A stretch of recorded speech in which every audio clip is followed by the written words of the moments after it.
Cut it.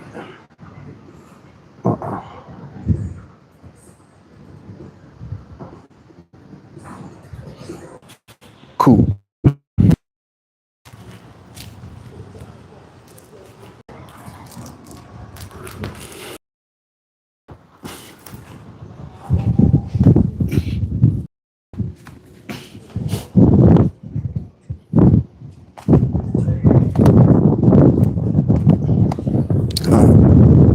Cool. So now,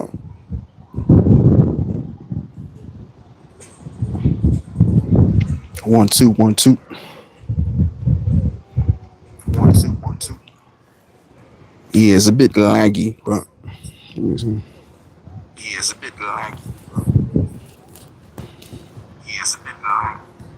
you can hear it perfectly well. Okay, cool. All right. So I want to give all of the praise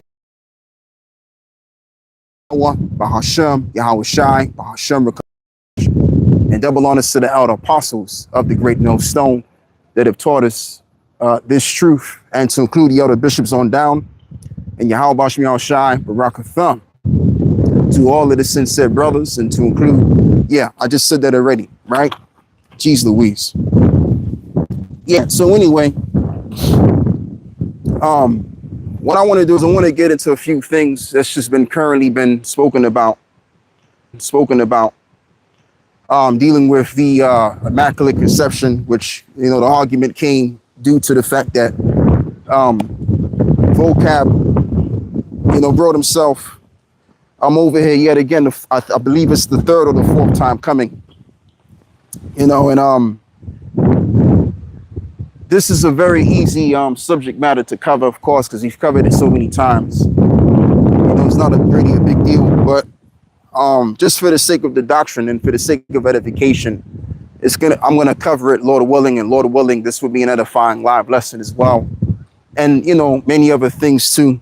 See where the Spirit takes us, because tell you the truth, I wasn't really all the way prepared for today, so we're just gonna have to go off the Spirit. So yeah, first one was I want to deal with some stuff in regards to the topic, right, concerning the Immaculate Conception. Matter of fact, you know what I'll do? Let me just put this like over here. Yeah, there you go. And what we'll do is we'll go into this over here. Now, the Immaculate Conception, and this is what I usually mention when I speak on this topic, right? Who brought it up? On the 7th, 8th, 1854, Pope Pius IX formally declared the Immaculate Conception as a dogmatic teaching of the Catholic Church via the papal bull, Ineffabilis, something along those lines. So he was the one that brought this idea to the forefront of what is coined as the Immaculate Conception that everybody believes in, including, you know, if I'm correct, Muslims believe in that nonsense as well, right? It's been a thing that's been spread abroad, and you know, it doesn't come as a surprise, because when you check it, all of these religions, these two religions came out of the Roman Catholic institution. So when this was declared, this was also a part of both doctrines, but primarily Christianity, right? And it's just that. It's just that of a dogma. It's not necessarily something that's biblical, because when we take it from a biblical standpoint, which what I want to do first and foremost, I want to read John 1, 1 John 4. And the point is in,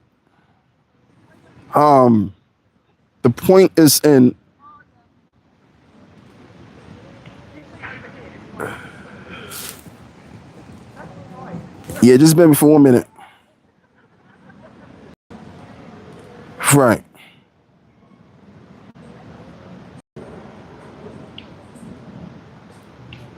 Yeah, so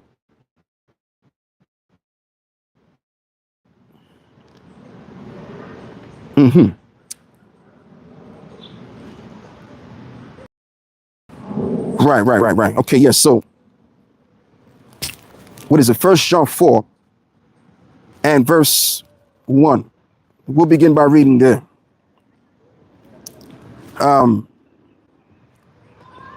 Okay, beloved, believe not every spirit, but try the spirits whether they are of the Most High, because of many false prophets are gone out into the world. Hereby ye know ye the spirit of the Most High, every spirit that confesseth. Yeah, this is it right here. It was looking directly at me, man. Hereby know ye the spirit of the Most High, every spirit that confesseth that Yahweh Shai the anointed is come in the flesh is of the Most High. 3. And every spirit that confesseth not that Yahweh Shai the anointed is come in the flesh is not of the Most High. And this is that spirit of Antichrist, whereof ye have heard that it should come, and even now already is in the world. And so I just want to just read that first. So when you check it, the whole notion of the Immaculate Conception and if believed is basically an Antichrist doctrine, because the scriptures clearly states that he came in the flesh. Case in point, when you read the book of Matthew, the first chapter, it actually elaborates on his genealogy. And the whole thing of the genealogy was very essential back in ancient Israel, because it pretty much defined who he was in relation to if you belong to the land of promise and whatever tribe you came out of. It was very important. So it wasn't no willy-nilly night thing. All right. So the Lord had his genealogy. And again, that was just the customary thing at the time. It was very important. All right. Like whenever you went to the temple and you wanted to know your genealogy, it was basically right there. You can just go and check it from there. The priest would show you where you're coming from. You know, however they did it at the time. But the thing of it is, it was very important. So if he didn't have his if he, again, there would be no genealogy, because he would have been just born, out of nowhere, right? Now, can the Most High do something like that? Yeah, the Most High could do whatever he wants to do. The Lord could have it to where man could basically just appear on the scene without being born. Yeah, that's easy for the Most High to do that. But the thing of it is, the way the Lord came on earth, he came on earth just like everybody else. He came on earth in the fleshly way, by the conception of sex. All right. So we're going to get into all of that stuff, man. So yeah, let me read this again. It says, and every spirit that confesseth not that Yahweh Shai is come in the flesh is not of the Most High. And this is that spirit of Antichrist, whereof ye have heard that it should come, and even now already in the world, and it's right now in this generation. It was back then to a degree, but further amount to more now, due to that doctrine being spread abroad throughout the centuries. It came out since 1854, which was defined by the knife of Pope of Pius, the knife of Pius, Pope Pius the knife. Let me say it correctly. All right. Now, let's also read this over here as well. And this also proves that he came in the flesh. Again, the genealogies, as this is written. Matthew 1 and verse 1. The book of the generations of Yahweh Shai, the anointed, the son of David, the son of Abraham, etc., etc. So these are his records. These are his genealogical records. Right over here. All right. And it reads, just to jump all the way down, right? And it reads, and what is it? And as concerning Mary, but while he thought on these things, right? In regards to Joseph, matter of fact, let's read this over here. Beautiful. Yeah. So now the birth of Yahweh Shai was on this wise when his mother, matter of fact, let me back it up even a little bit more. Let's read verse 17. Here you go. Right. So all the generations from Abraham to David are 14 generations. And from David unto the carrying away into Babylon are 14 generations. And from the carrying away into Babylon unto the anointed are 14 generations. Now the birth of Yahweh Shai the anointed was on this wise. Right. When as his mother Mary was espoused to Joseph. So what did it mean that she was espoused to Joseph? Hence you get the term currently right now, right? Engaged. Okay, someone that's engaged, or a woman that's engaged to a man. So Mary was already engaged to Joseph. And when of course, when you're engaged with your woman, right? Of course, you meet a woman and then she becomes your girlfriend, as they say in the world, right? And then the next thing you know, she becomes, she becomes someone that you get engaged with, right? She becomes your fiance. And then later on, she becomes what? Married to you. All right. So that's what it meant that she was a spouse to Joseph. And I just wanted to see something real quick.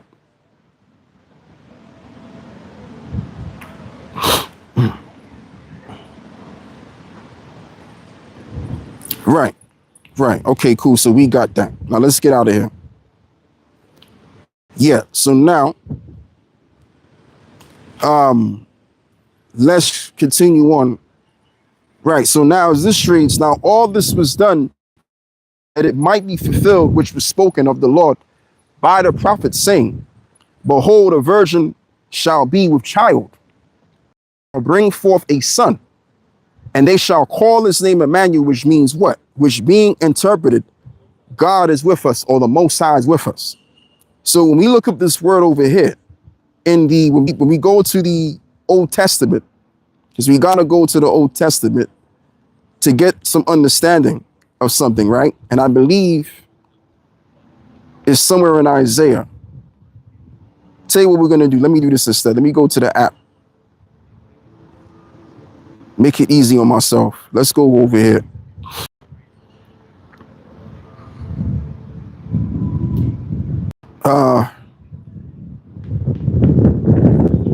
All right, so now let's do this.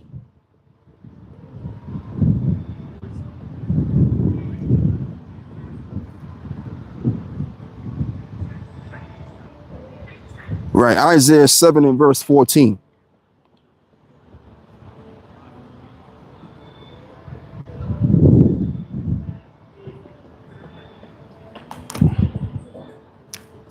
What's going on with this?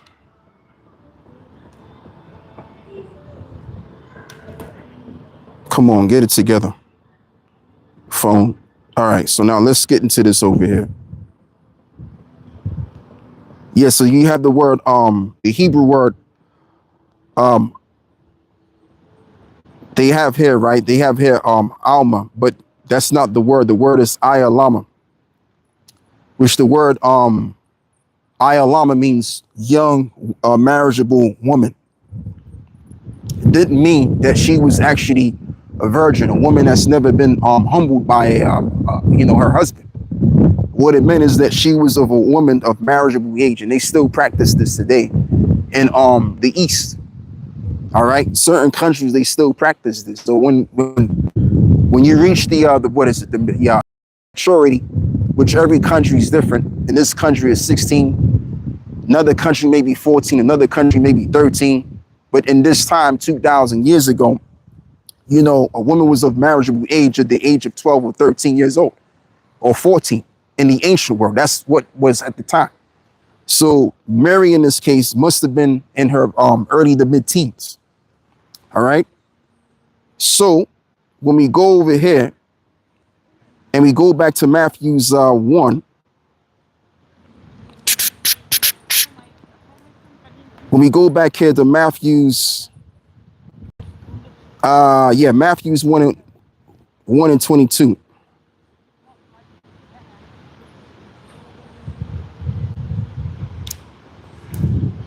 Right. So as this reads, as a matter of fact, you know what I'm going to do? I'm going to read, 23 again. Exactly. 22 again. Now, all this was done that it might be fulfilled, which was spoken of the Lord by the prophet. And what prophet was this? Isaiah. Isaiah 7 and 14. And behold, a virgin shall be with child, and shall bring forth a son, and they shall call his name Emmanuel, which being interpreted, the Most High is with us. So now we understand what kind of virgin she was. She was a virgin in the sense of being at the age of the flower of the age to marry Joseph. All right. Then Joseph, being raised from sleep, did as the angel of the Lord had bidden him, and took unto him his wife, and knew her not until she had brought forth her first son. right? And called his name Yahweh Shai. So his birth was a fulfillment of prophecy that a young woman of marriageable age would what? Be espoused to Joseph. And again, what I wanted to say earlier in regards to being a woman being engaged to her future husband, and have cases, or a lot of the times I would say, especially in today's society, you know, you would have sexual relations with the woman before marriage. And that's what was done at the time between Mary and Joseph. All right. So when you go into that history, usually during the time of 2,000 years ago, it wasn't really reasonable to, show your woman around while she was pregnant and all of that before she was married, because it didn't look good. So he kept her away hidden and all that. Right. But basically, pretty much that was his wife, Joseph. Excuse me, Mary. Mary was his wife. All right. So I just wanted to just talk about that part of it. Now, what I want to do is I want to get to the book of Luke, because I mentioned that it was essential that you had to know your records. All right, you had to have your genealogies on pretty much stated. Because if not, then basically you was considered a heathen. You had no ties to the land of promise. That's the ultimate reason why it was very important that you had your genealogies. All right, or the ancient Israelites have, you will. You know what I'm saying? Because remember, when Abraham was on the scene and Abraham was found sojourning, and what happened? He stumbled upon a piece of land, and what did the Lord tell him? The Lord told him, look, everywhere around where you stand. And what did the Lord tell him? This is going to be the land that your seed is going to be blessed in. And there, if I'm correct, the Lord established the covenant with him. All right. So if your lineage then goes back to Abraham, of the chosen lineage, then he was considered, again, a heathen man. You had no belonging to the land. All right. So when you also go into the history of Apostle Paul, what did the Apostle Paul do? The Apostle Paul, he was dealing with what? Israelites that were outside of the land of Jerusalem. And the Pharisees had a problem with the Apostle Paul bringing them into that area, into the areas of Jerusalem, because they didn't belong there. He even brought them into the temple. So they got pissed off about that, man. All right. So it didn't matter if you looked like a Hebrew, if you was registered, then you wasn't a part of that commonwealth. You had nothing to do with that whatsoever. Right. So it was very clear and evident that the Lord sprung out of the tribe of Judah. How is that even evident? Because his records showed that he went right all the way back from his father's side of David. And then also even on his mother's side too, he descended. Well, he didn't descend from his mother. He descended from his father. But even on his mother's side, she also went back to David.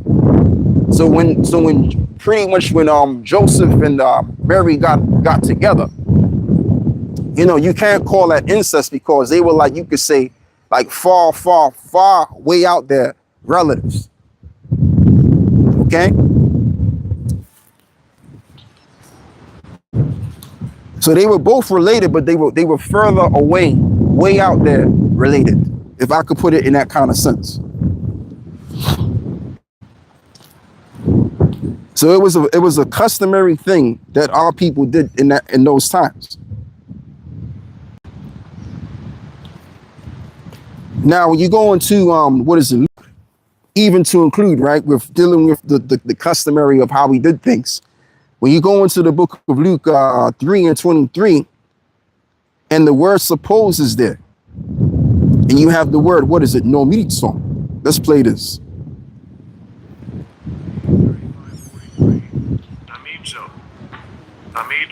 Right, and this is something that, of course, elder brothers and the elder apostles went into. I believe Elder Apostle Ramlock spoke on this as well. And so, as this reads, it says to hold by custom or usage owned as a custom or usage to follow a custom or usage. It is the custom, it is received usage. Now let's go to the Strong's definition, because I like how the Strong's put it. So the word is what? Properly to do by law, i.e. to a custom.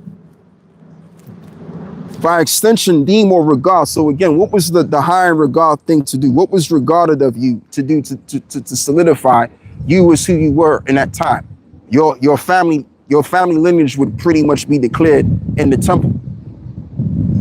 Okay, even as you read in the book of Numbers 1, it talks about how the men which were going to go to war, and that they were named after what? The pedigrees of their fathers. So you would declare yourself as what? Son of such and such, son of such and such. That's how it was. Okay?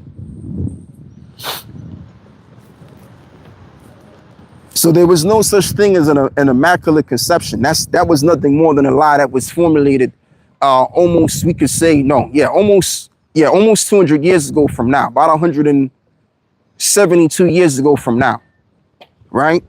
And that's why so many people believe it. That document, because it's been going out for so many years. You know, so when you have a lie that's been pushed for almost, 2 centuries, of course everyone's going to believe in that. Because if something is said long enough, it's going to be equivalent to the truth, concrete. But if you're a man of prudence and you research things, you find out, wait a minute, that don't make sense. That don't add up. And then you equate it to what the Bible is saying, and again, it doesn't add up, does it? So now that we're dealing, now that we've done with that topic of discussion, I want to change the topic, and I want to deal with also something currently that was being spoken about, that's been revealed about how the UN have passed something, and it's in regard to what?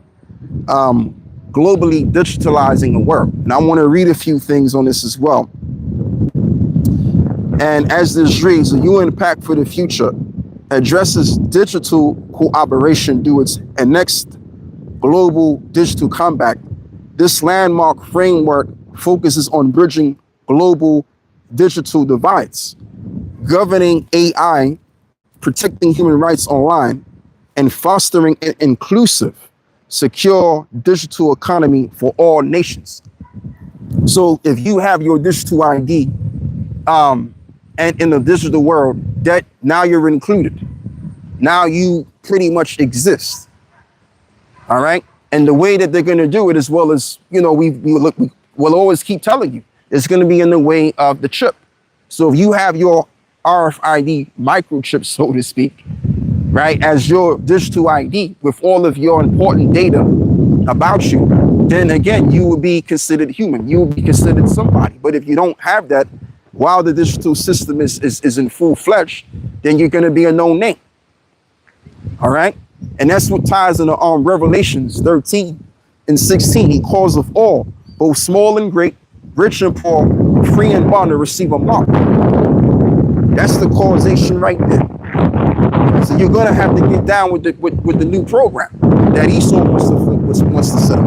You're not gonna have a choice. But see, us back here, those that believe in Yahweh Bashim Al-Shai, we don't already set our choice up. We don't already made up our mind, in our mind already. All right? And our choice is that we ain't gonna take that thing. Let me get in the middle. Let me position this so that both phones can get this.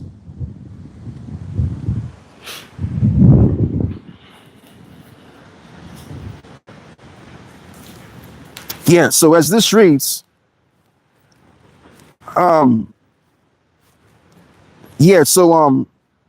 core pillars of digital cooperation, a global digital compact establishes an actionable 25-year roadmap for global collaboration, which focuses on, and listen, it's not no 25 years. They're building the data centers. And so the other half of the infrastructure is pretty much being built already. People are now using smartwatches, phones to pay for things, to go on transportation. It's already been had to where people are now conditioned to not even having to use their wallet. taking out their cards, their debit cards, credit cards to get things. You have online banking. So that's already been done already. Now, the other half of it is what? The data centers and all of that. And also AI, they got to build more. So once they get those two things sorted out, then now you have a whole another world system, which is going to be digitalized. And that's why they're going to have to bring about 6G, because 5G does quite a bit. 5G is pretty good in its way, but 6G is even better. Okay, and we're going to go into that.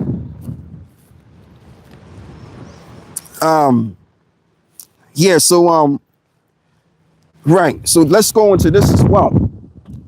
You're saying you don't want me to go into this this topic, yo. Anyway, human rights online, upholding human rights protection and safety in a digital space. And there's something else I want to go into, right? There's something else I want to go into in regards to that.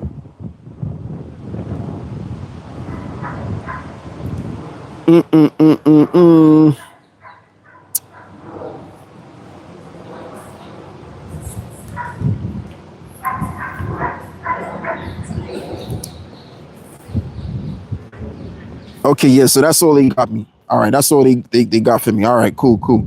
Yeah, so what I want to do too, dealing with what is it? Inclusion, right? Digital inclusion.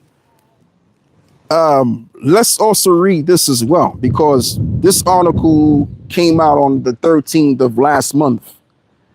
As this reads, right? EU declares non-compliant citizens who reject the Bill Gates, oh boy, I should have never said his name. Digital ID will be banned from the internet.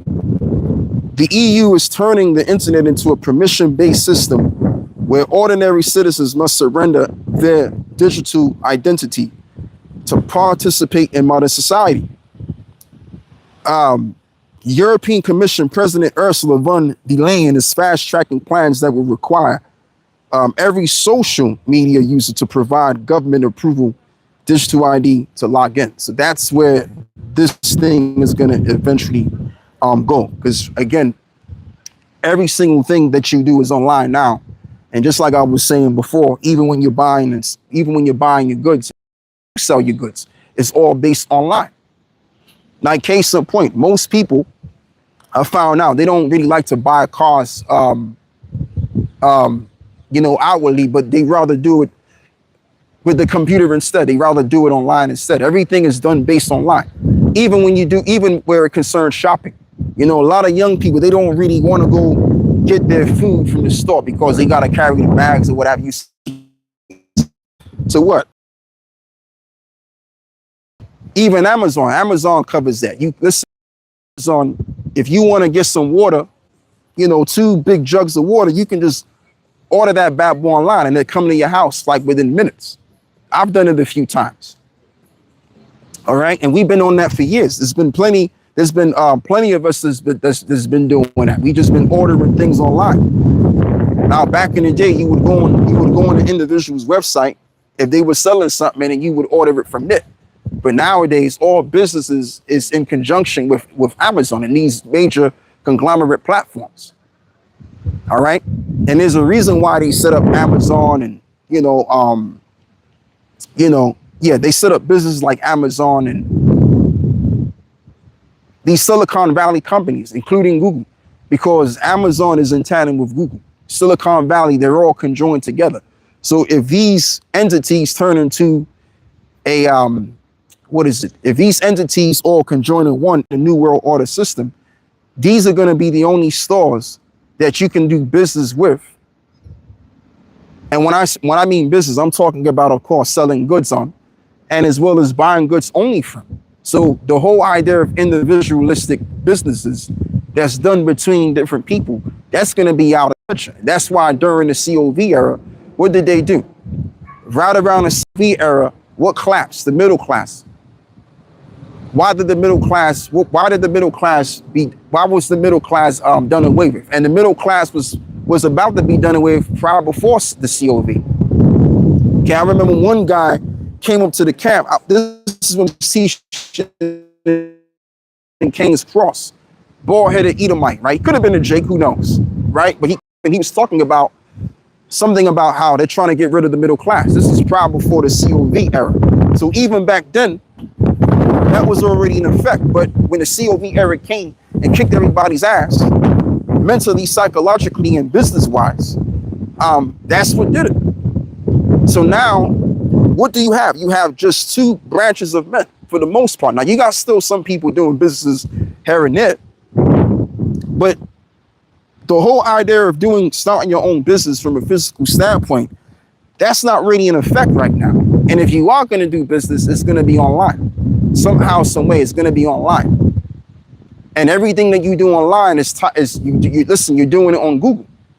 You ain't doing business on DuckDuck. You ain't doing business on any other website. You're doing business on Google. So if Google is saying, look, in order for you to use us, you got to go get a digital ID system. Excuse me, black. You got to go, which the system just means, as I can quite recall, the word system means pit. So if you tap into the digital system by receiving the chip, then guess what? Now you're included in society because, again, everything you do in the internet, it's going to be pretty much solidified that you're who you say you are. All right.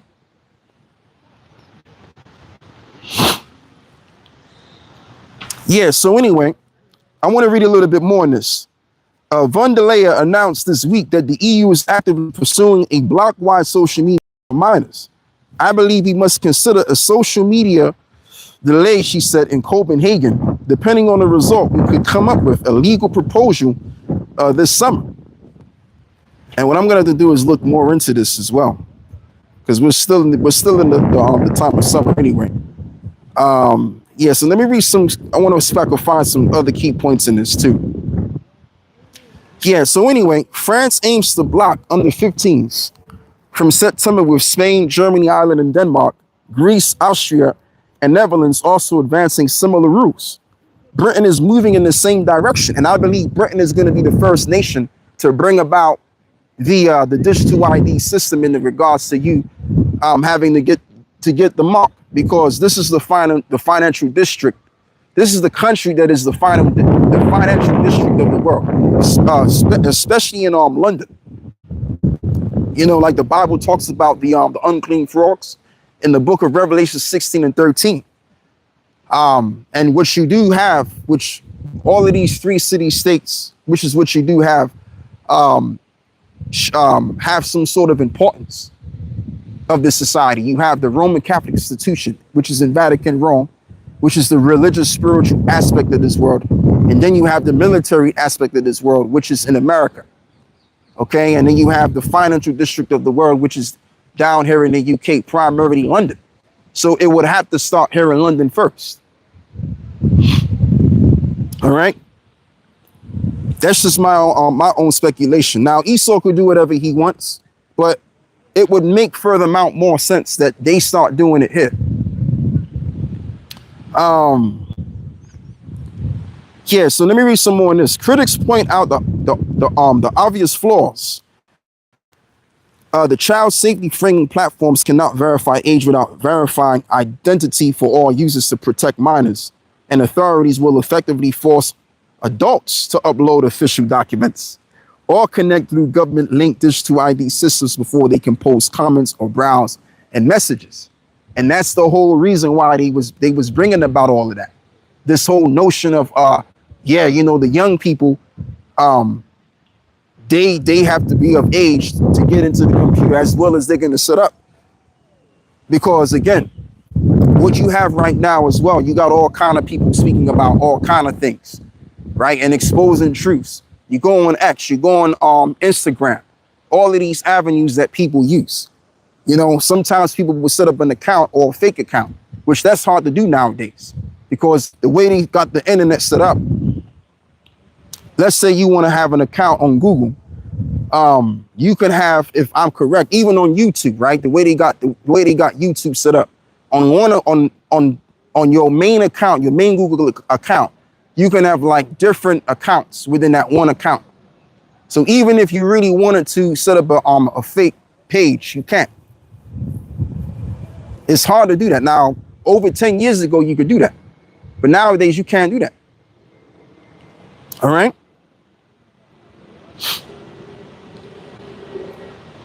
Yeah, so that's the thing. So that's the reason why they've been speaking about this whole notion of, you got to protect the children and they have to be more secure. We got to make sure that, they're age worthy to be able to do X, Y, and Z, because that's going to lead to what? Adults having to do the same thing to confirm and to verify who they are, to go online. All right.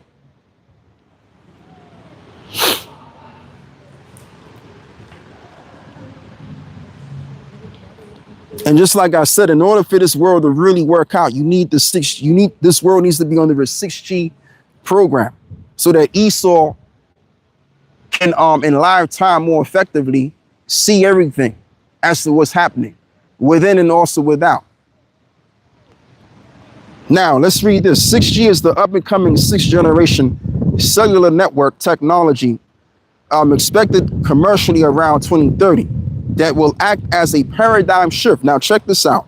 Rather than just an incremental upgrade, it integrates AI and seamless connects, check this out, the physical and digital worlds. Hence, you get the term what? Transhumanism. Merging human beings with what? AI and robots. And then with that, they can formulate 15-minute cities. You have cameras all over the place. They already kind of starting that already. When you go on as I would call it, because I'm from the States, the highway, right? The highway in the UK, you got certain cameras and all of that. To monitor, how fast you're going and all that, and they're just making things more strict over here. They're making the roads more narrow. That's due to Sadiq Khan and all of that, which Sadiq Khan, he's not really the main guy to blame. He's just pretty much doing what he's told to do because that's the agenda. The agenda is to prevent this idea of freedom. So when you're able to travel further away from one area of the country to another end of the country, that's what that does. That does away with this idea of you being free. Freedom of movement. So they want to restrict movement, and every ounce of your life is going to be heavily restricted, just so that you can be pretty much set up in a situation that they want you to be in. They want you to be in a cell, a prison, have you will. That's what this whole thing is about, right? And you're going to be further mount to more of a prisoner once they get you to get that seat here. It's over from there. There's no freedom. The little freedoms that they're giving you by privilege, scrap. All right. Now you have even brain chips. You have chips for the arm and all of that stuff. But what do these chips do? These chips can do all kind of things. They can read what's in your mind. They can be able to monitor your what's the word I'm looking for? They can be able to monitor how you feel about yourself, the thoughts you think. And all of this stuff about you is going to be on a database. And that's going to what? All of that is going to be tied to, your gut. All right.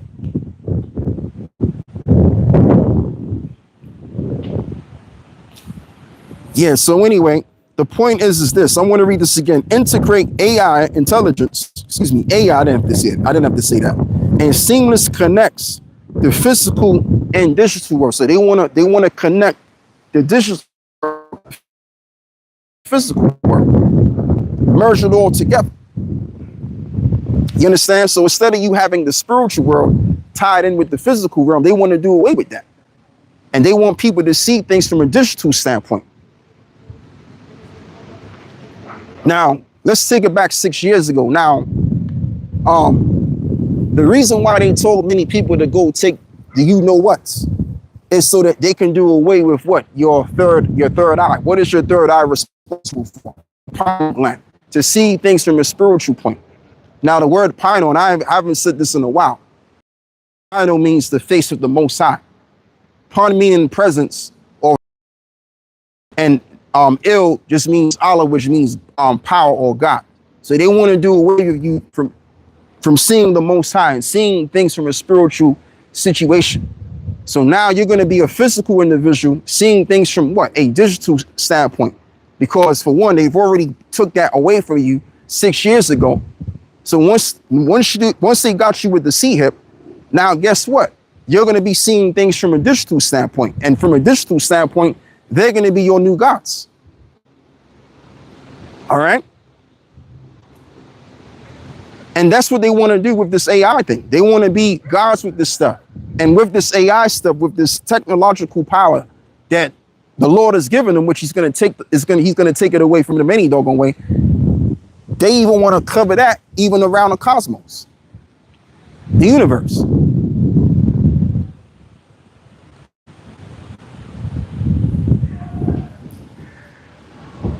And they can do all of that with what? 6G. And if they can go with another G, which is 7G, they'll go as far as doing that as well. All right. Now, I want to also read this as well, as I've quoted already. We've quoted it so many times.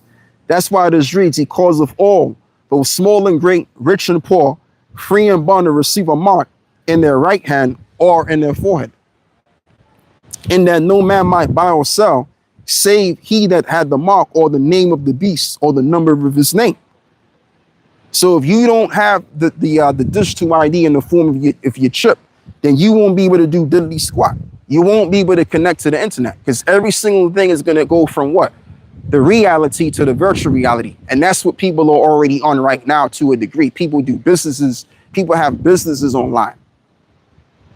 Okay. People buy things online. Every single thing is based online. Now, I'm still relatively a young man, right? I'm smack dab in my mid-30s. But I remember the time where if you wanted to go get some, you had to go and get it. There was no such thing as, oh, let me just order this online. Right? I remember when I'm old enough to remember when Google first came out. Okay. I remember when Google first came. I think it was 1999. It was 1999 when Google came out. Right? There was no such thing as Google. There was no such thing as these phones. You know, I remember when the first mobile phone came out, man. You know what I'm saying? So you had to literally go out your way to go get your food. That was your only option. You had to go out your way to go to a library if you wanted to learn something. You know what I mean? So now everything is strictly done online. If you wanted to do a business, same thing. Okay. Now, the way they got it now is you can't really do business on a natural scale, because you're most likely going to fail. So you got to get in with with what's going on today. You got to get on with the trend. You'll further amount to more have a successful business online rather than if it's a natural business. All right. So everything has to be done based on the virtual world. And they're doing this by purpose, because that's what your life is going to be based on, the virtual reality. Now you have whole generations that don't know what it's like to actually live in the real world. They don't know what it's like to actually live without even having these phones in their hands. You got generations that was born into this technological setup, so they don't know any other way. So this generation especially, they're already mapped for. All right. They don't have the old world point of view or the 20th century point of view. They just have the 21st century point of view and onwards. Okay. So the young people, they're going to lead the way. And one thing about young people, like I always say, young people always set the trend, and then everybody else follows. All right. Everybody's going to have to follow it.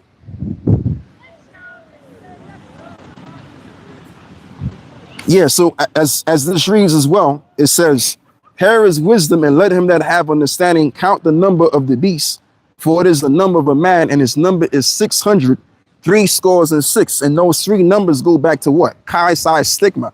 And the word stigma, as well as we know, when someone has a stigma upon them, is usually to do with something bad that they've done, that they've been known to do all around. Like case in point, if a woman grew up in this particular neighborhood, right, and she ended up becoming a 305 or a thought, and everybody knows about it, she can't get with nobody in that neighborhood. And if they do get with her, they're just going to get with her just for the use of sex, because she's stigmatized and being a 304 harlot. All right. So the word stigma here, a strong sense of social disapproval, shame, or negative attached to a particular circumstances, illness, or person. It often leads to discrimination, prejudice, and social exclusion. Case in man, and it comes out, right? Especially back in the day, and you was into the same sex back then. That was a no-no. You was either beat up in school, you was pushed around, bullied in school to the point where you was contemplating on committing suicide. This was like what? We talking what? 20 years ago. Not even 20 years ago. I would even go as far as saying a little bit more than that. 23, 24, 25 years ago. That was a no-no back then. You couldn't do that back then, but that was considered a stigma. But nowadays, that ain't nothing, man.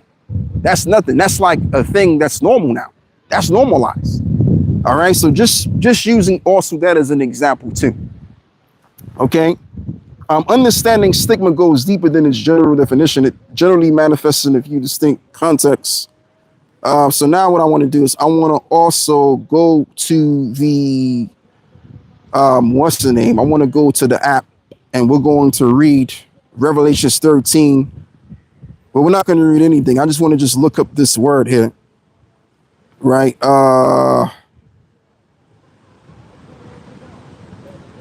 Right. So now let's look up this over here.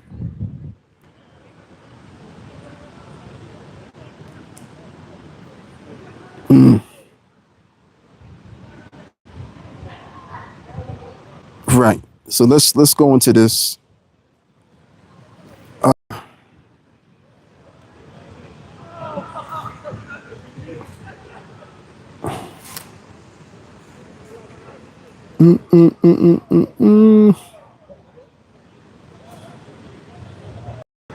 The time goes so fast, man. All right, so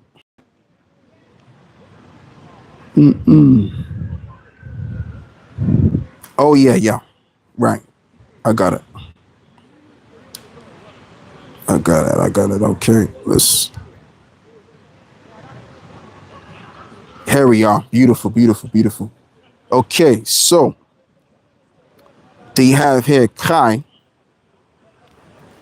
which means what? Just six in the Greek, 666. The meaning, which is the basis, much vain speculation. That's not really saying too much. Not really what I'm going with. Right. This is the word I'm looking for right here. Stigma. Outline of biblical usage, a mark pricked in or branded upon the body.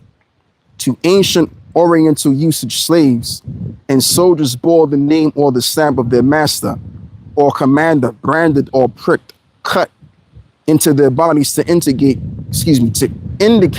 that what master or general they belonged to.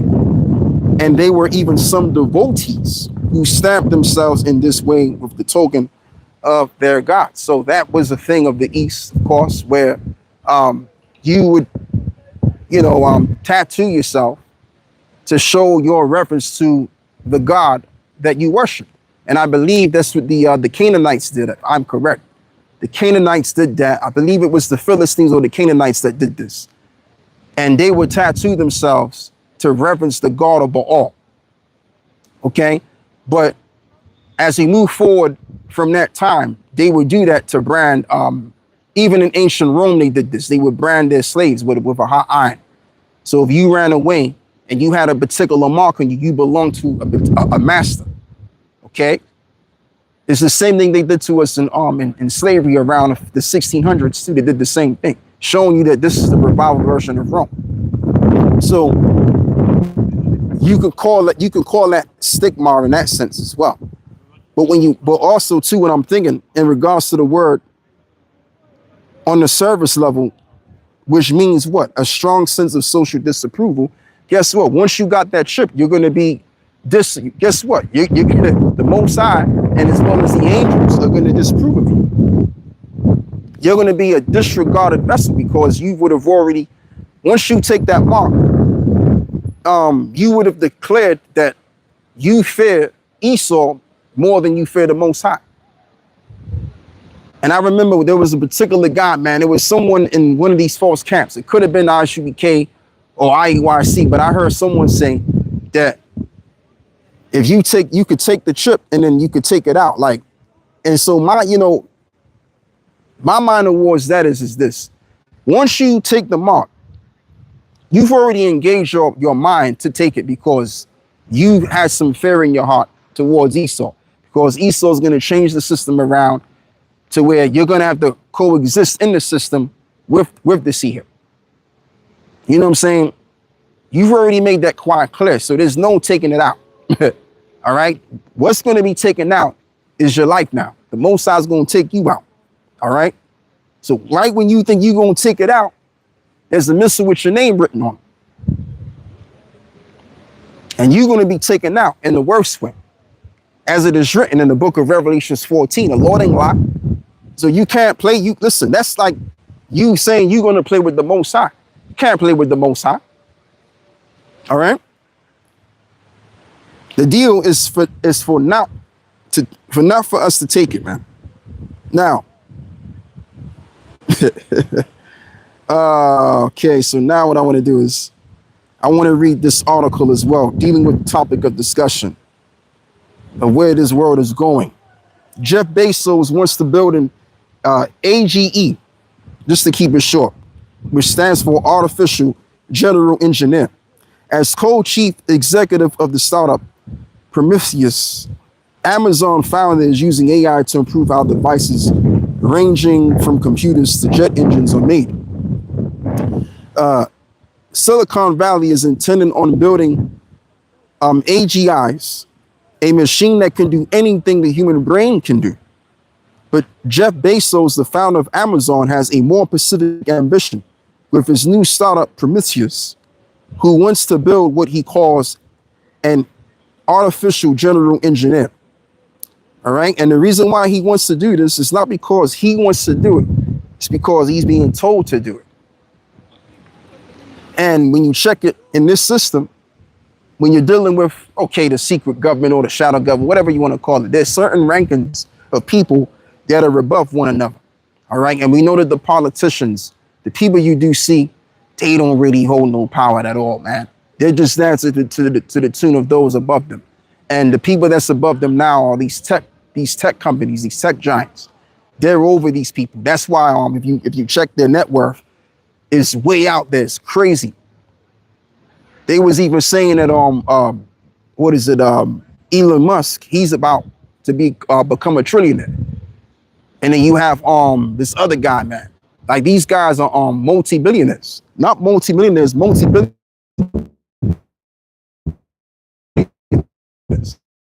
And there's a reason for that. And the reason for that is to do with the fact that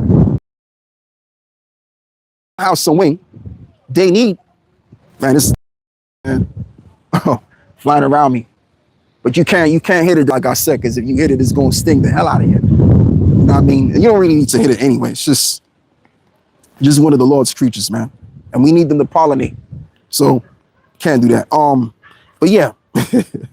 Anyway, like I said, the reason why they got all of that money because they of course someone to a degree that kind of money so that they can rewire, as Brookfield put it, to rewire the world. Because it takes money to build shit up. Especially the way that they're going to build the world. It takes a lot of money. You know what I'm saying? So at the end of the day, you can't build it with no money. You gotta listen, it takes money. All right. So that's why they got that money. So that they can restructure the world. And it's gonna take a lot of money. It's gonna take billions and billions of dollars to knock this thing out. You know?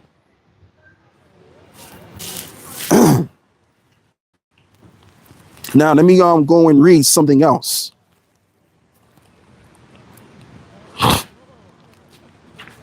Okay, yeah, we got that already.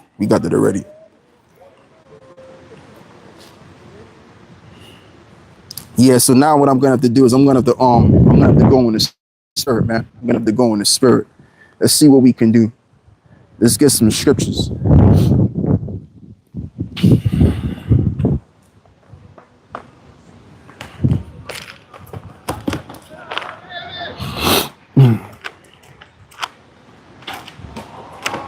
Yeah, let's go and also get this as well. Yeah, Psalms, there you go. Psalms chapter 10. Psalms chapter 10 and verse 1. As this reads over here, why standest thou afar off, O Lord? Why hidest thou thyself in the time of trouble? The wicked in his pride doeth persecute the poor. Let them be taken in the devices that they have imagined. For the wicked boast of his heart desire, and blesseth the covetous, whom the Lord abhorreth. And Esau is the most covetous nation you'll ever know, based on the historical facts.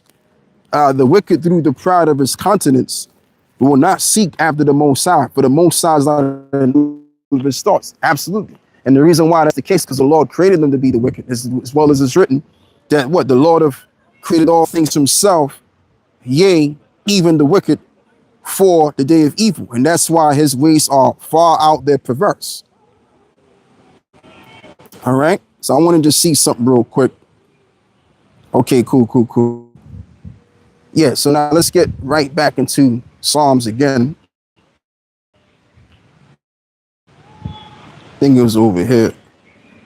No.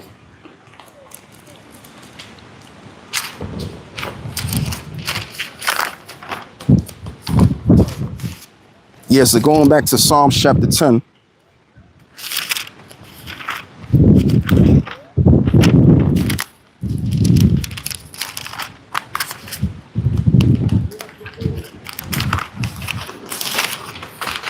Yeah, so as this reads, the wicked in his pride doeth persecute the poor. Let them be taken into the vices that they have imagined. For the wicked boast of his heart's desire, and blesseth the covetous, whom the Lord abhorreth. And the wicked through the pride of his countenance will not seek after the Most High. The Most High is not in all of his thoughts. His ways are always grievous, and thy judgments are far above out of his sight. And as for, okay, cool. And that's what these tech giants are going to, as the time progresses, is that what they're really going to rewire the world to their fitting, to their idea. And all we're going to be is just what? Digital slaves. That's all we're ever going to be. We're not going to be human beings. We're just going to be slaves with our national insurance number connected to us, social security number, your name written in caps. All you're ever going to be is to include your data. All right. So that's one way which shows he's grievous. All right. As it is also written, he have said in his heart, I shall never be in adversity. Let me read it again. He have said in his heart, I shall not be moved, for I shall never be in adversity. And that's really a God complex way of thinking. Moved out of power, that they'll never fall. They're just too great. They're too magnificent to fall out of power. All right. And they think in these secret places that they conspire against the poor, and they think that the Most High don't even hear them. You know, they want to believe, because maybe there's a part of them that believes that there is a higher power, but the higher power hasn't showed himself yet based on his actions, right? So a part of them, a large part of them is fully somewhat persuaded in their way to believe that they're just the it and there's no other power besides them. Because if there was a God, then he would show himself. And see, the way the Most High works, he works like the old saying goes. He works in mysterious ways. So right when you think there is no power, right when Esau thinks he's going to have every single thing together with his one world system, that's the minute the Lord is going to intervene in that bad boy and show him who's boss. And we're going to get to them scriptures in a minute. But let me finish this. As it is also written, he sitteth in the lurking places of the villages, in the secret places doeth he murder the innocent. And how does he murder the innocent in these secret places? Like case in point, they have these secretive meetings. Now there was a secretive meeting that was had, which was the Bilderberg meeting around the 9th to the 12th. Just recently checked that out. And what they were discussing was, of course, Russia and many other things. But the main thing they was discussing is, again, AI. All right. These people, they discuss things in secret and it comes out into fruition outwardly. That's how they get down. And it isn't just the Bilderberg meeting. There's other groups, there's other secret society and groups that get together and they conspire together, which the word conspire means to what? Breathe.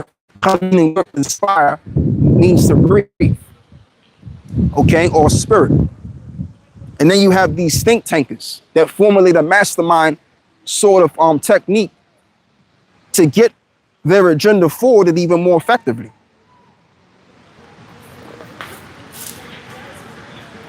He lieth in wait in secret as a lion in his den. He lieth in wait to catch the poor, and he doeth catch the poor when he draweth him into his net. And the net is the what? The one world system. You being to receiving that mark. That's going to be the final nail in the coffin, which is going to seal the deal, whether you are of the elect or you're not of the elect. Those that's not going to take it are going to be considered the elect, and those that do take it are going to consider infidels, the non-elect, and they're going to be what? Destroyed. All right.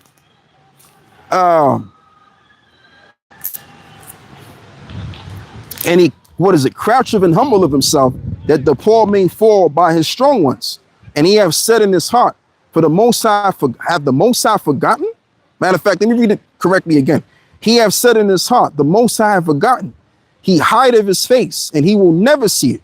See? Let me read it again, so I can get it correctly. He have said in his heart, the Most High have forgotten. He hideth his face. He will never see it. So that's their mindset. Their mindset is that the Most High have forgotten about all of the, again, showing you that, as I've said earlier before, because the Most High hasn't did anything, hasn't shown them, that's their thinking. So now they can just run them up. Now they can just go rogue about things and just be as these entities, these AI gods, just do what the hell they want to do over people. Okay? But see, the Most High set them up in the trap. So while the wicked is setting these people up in the trap, the Most High set the trap for the powers that be. The same powers that he put in the position of power, as well as it's written, that what? The earth is given into the hands of the wicked. And he covered the faces and where and who is he? So the wicked didn't just take power from the earth, it was given to him. So if something's given to you by a higher power, a higher entity, that's something can be taken from you. It's the same thing with the people. Oh boy. One of my mics dropped on the floor.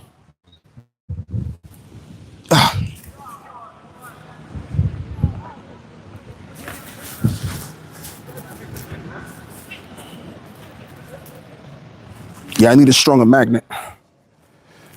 I'll get one in a minute. You know what? I could get that right. Actually, no, I can't. I need the small, strong magnet like the one I already have above me. Yeah, so I don't have that. All right, yeah. So let's go back to the scripture again in the book of Psalms 10.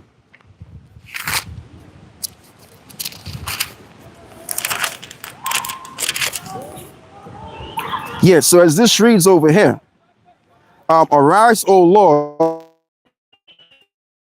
and forget not the humble. And who are the humble? The humble is the Israelites. We are the humble. Therefore, do of the wicked contempt of the Most High. He hath said in his heart, that will not require it, and thou hast seen it, for thou beholdest the mischief in spite, to requite it with thine hand, as well as is written that what? The Lord will not at all acquit the wicked. See? Let's get that.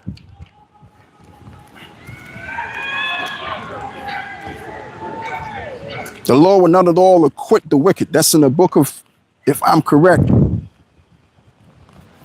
Let's see what's up over here.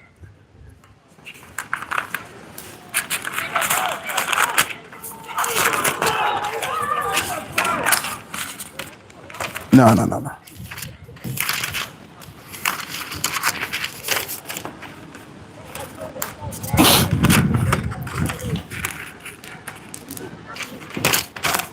Yeah. All right. Inside joke.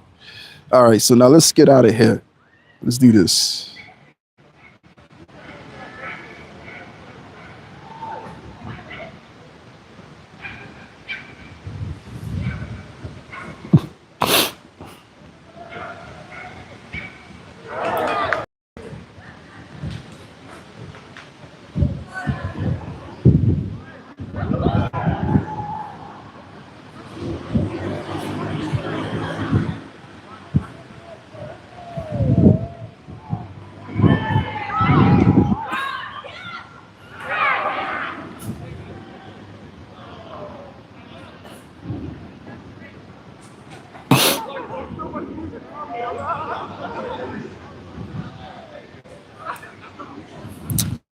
What it was.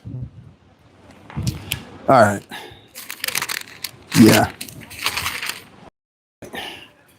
Okay, so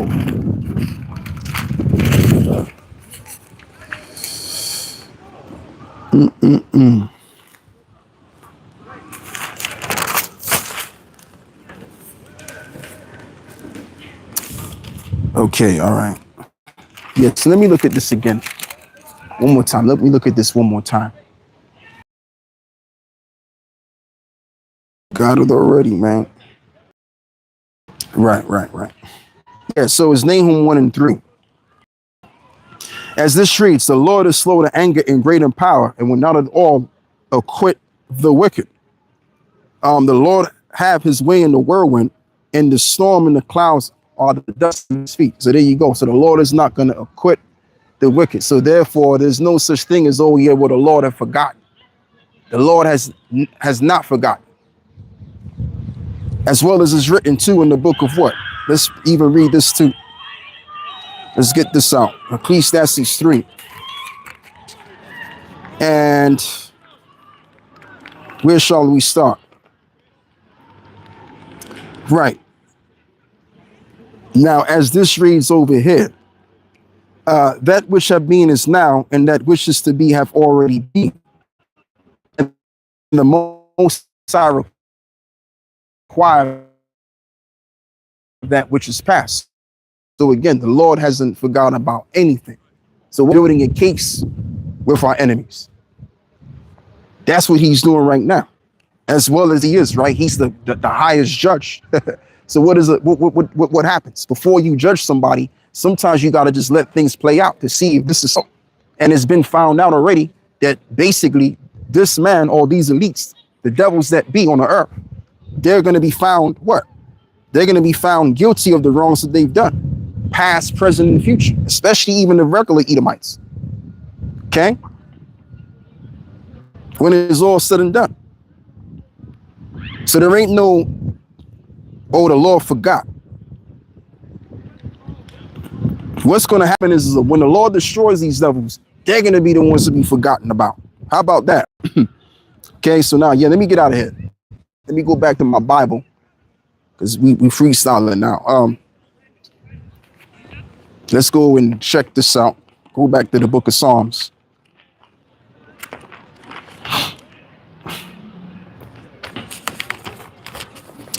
Right back to 10.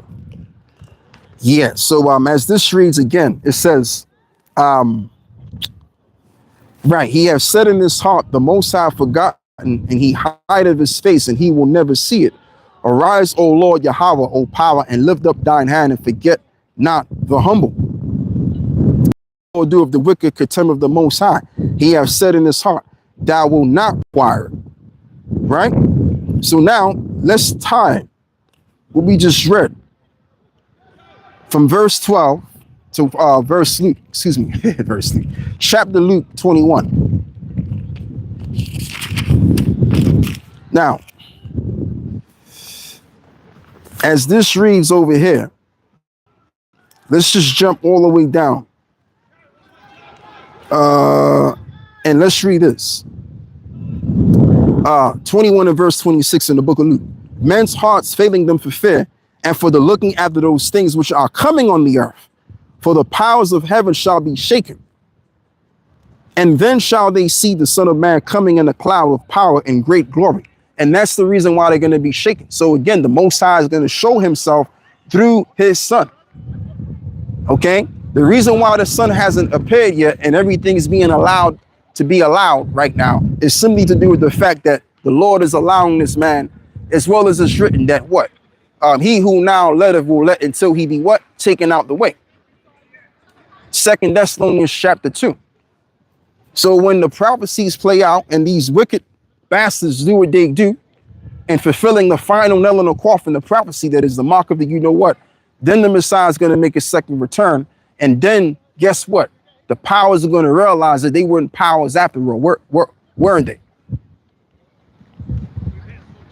So as it is written, what? The powers on earth shall be shaken. Let's read this again. Men's hearts for fear and for looking after those things which are coming on the earth. Now let's tie that with what Revelations 1.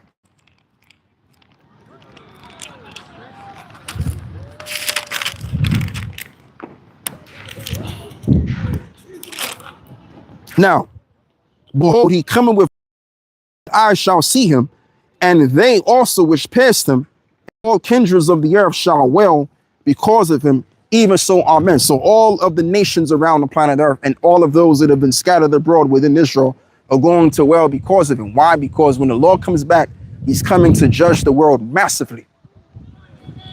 And so that is why men's hearts, again, we're going to read this again, failing them for fear and for looking after those things which are coming on the earth, for the powers of heaven shall be shaken. And then shall they be, excuse me, let me slow it down. And then shall they see the Son of Man coming in the cloud, with power and great glory. And when these things begin to come to pass, then look up and lift up your heads, for your redemption draweth nigh. So that's going to be for our redemption. Yeah, it's going to be nerve-wracking to a degree unto us, somewhat, but we're not going to be just consumed in the sense of being nervous. But rather, we're gonna feel a sense of relief and know that this is our Father, which has brought forth his dearly beloved Son.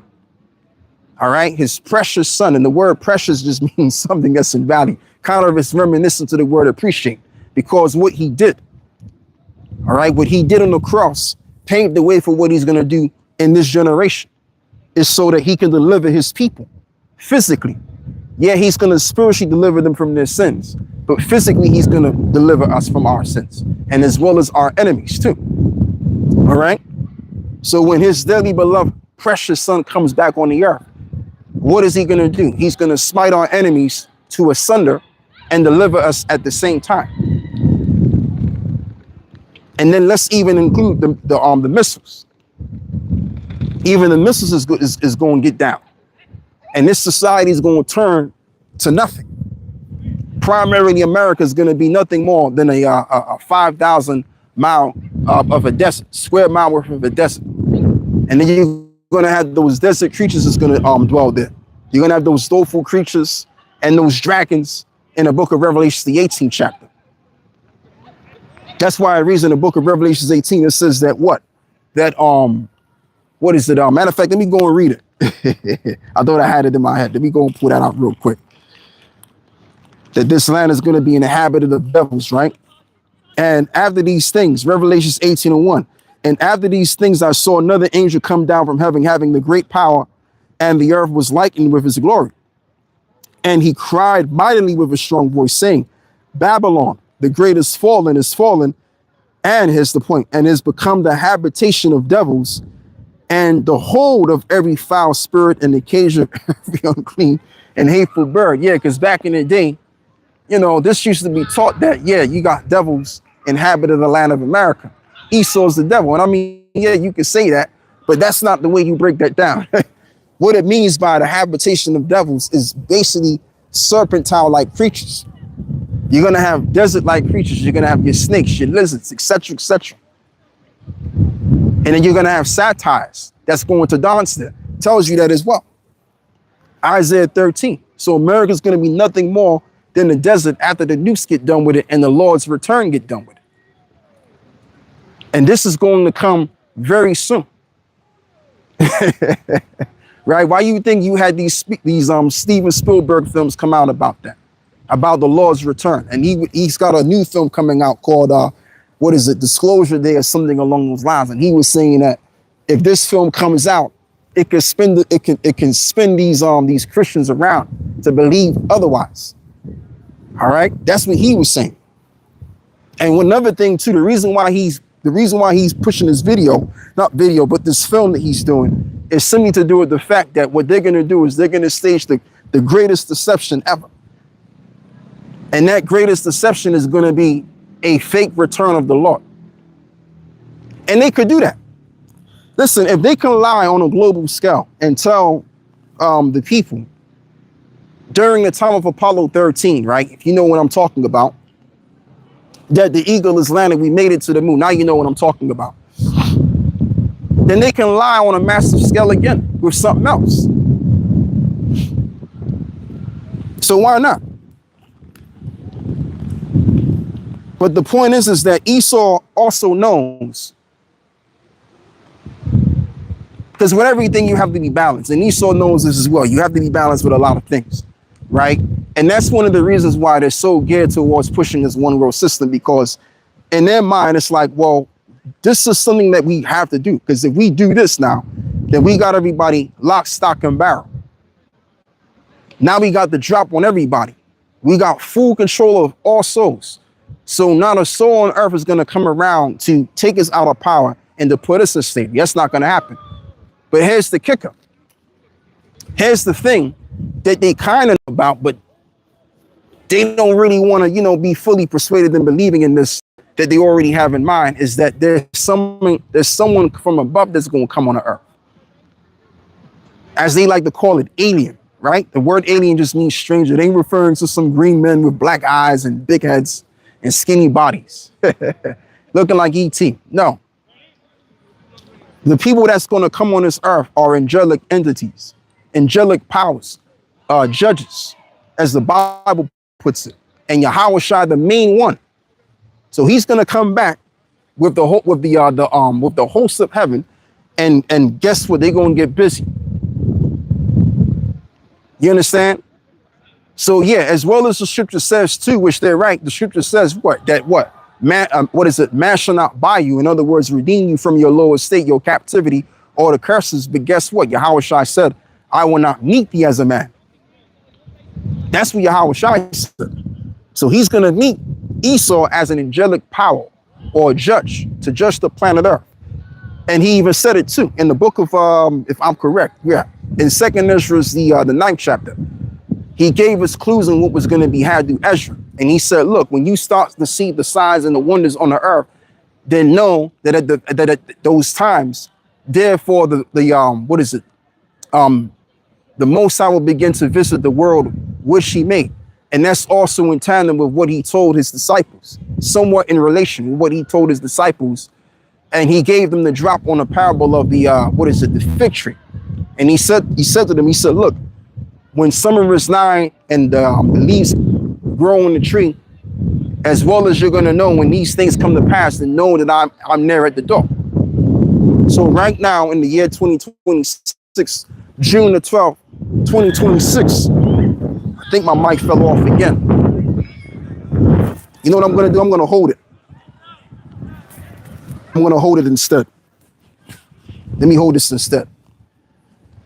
Right. So, yeah, that's what he said. He said, look, when these things come to pass, and know that I'm there, I'm pretty much at the door. And that's why we got to be watching. The scripture says what? To give diligence to make your calling and your election sure. And one way to be diligent is to keep an eye open, and also your eyes peeled to what's happening around the earth, and to keep doing the work. Okay, so now what we're going to do is, you know what I'm going to do? Let me do something different. Let me do this. I know what to do. Let's adjust all of this. Let me see what I can do. Yeah. Let me pull this out.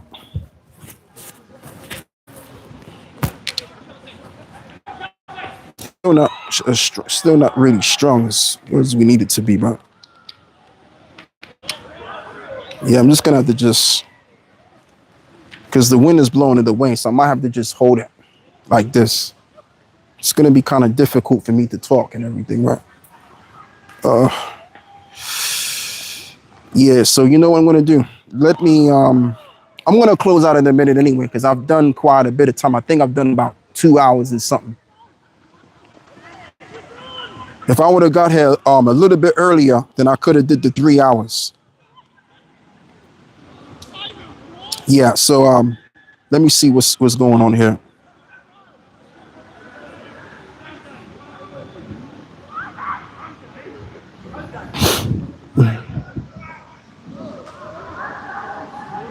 Oh, that all? Jeez Louise, that ain't nothing. Yeah, that's what he said. He said, look, when these things come to pass. All right, cool. So you know what? I'm gonna have to cut it short anyway, because if I go for another hour, it's gonna be 3. That's gonna be kind of late, man. So I'm gonna just read a couple of more precepts and I'm gonna be out of here. All right, so you know what I'm gonna do? Let me go back to where I was at. Yeah, so all right. Yeah, so as this reads over here, thou hast seen it, for thou beholdest the mischief in spite. And how does the Lord behold the mischief in spite? Because as it is written that what? The eyes of the Lord are beholding every single thing, good or bad, even in the secret places. And to requite it with thine hand, and the poor committeth himself unto thee, and thou art the helper of the fatherless. And how is that even being done? What does that mean that the poor committed themselves unto thee? That's talking about right now. We're very well committed to the Lord's business. Just like Yahushua told his disciples, right? He pointed to his disciples and saying to his relatives that found him happily, and as well as Sally as well. And he pointed to his disciples and he said, look, my mother, my father, my brother, etc., are they that do the will of my Father which is in heaven. So if we're doing the same thing in much more diligence and we're committed to it, then in like manner, we're relatives to Yahushua.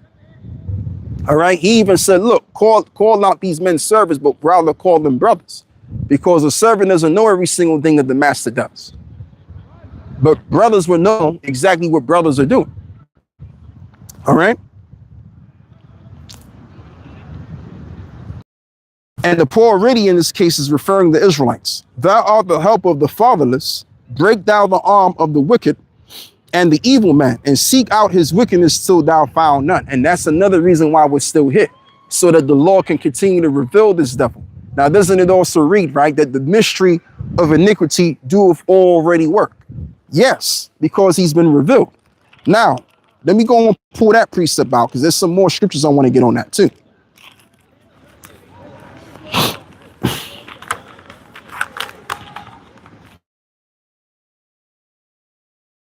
Iniquity, 2 Thessalonians 2:7, for the mystery of iniquity doeth already work, and only he who now letteth will let until he be taken out the way.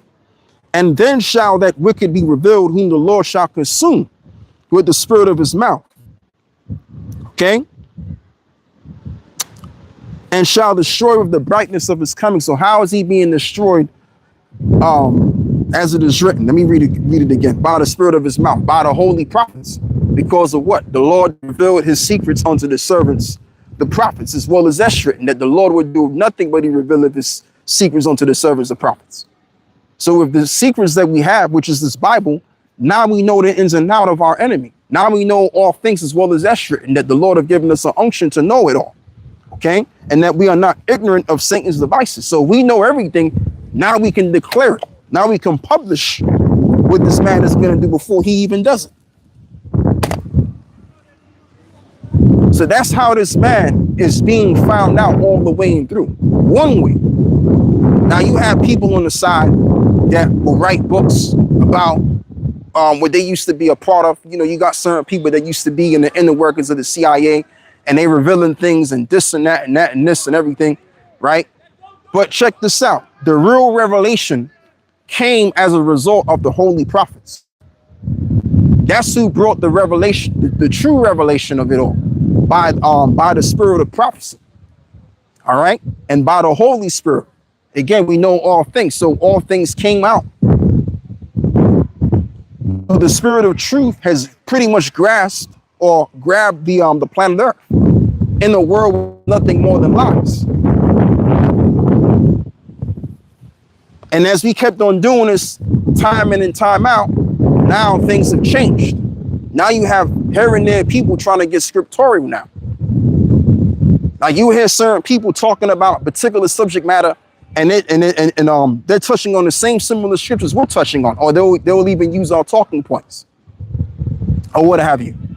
Okay, so this word is changing the way things are, and even people. You got a lot of people behind the scenes that are coming up and realizing that what we got is the 100% truth. Which, you know, we don't have to convince you otherwise. If you don't believe it, that's on you too. That's cool. But a lot of people are coming to their senses and they're realizing, wait a minute, you guys got it going on. You know, I went to church for a certain amount of years and the pastors ain't telling me nothing that y'all telling me. Okay. And speaking about the pastors, you got a lot of pastors too that are looking to quit.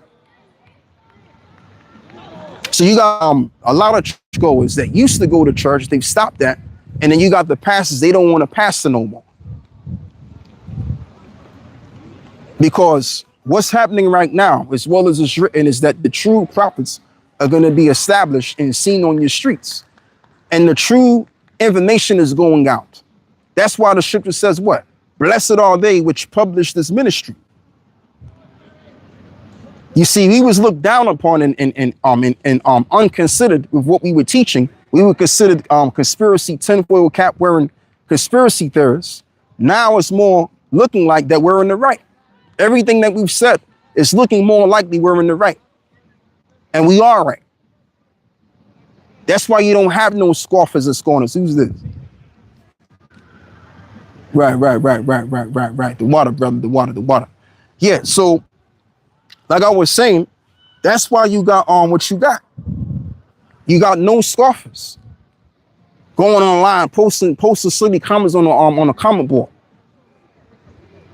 You don't got that no more, these keyboard warriors, because even now they are forced to see what we've been saying, which is the truth. And then it's like when you check it out, the boys in purple, they had to switch a couple of things up to suit the prophecy of the mark of the you know what. Some months ago, man. All right. So this truth is changing the minds of people, and it's changing the world for that too.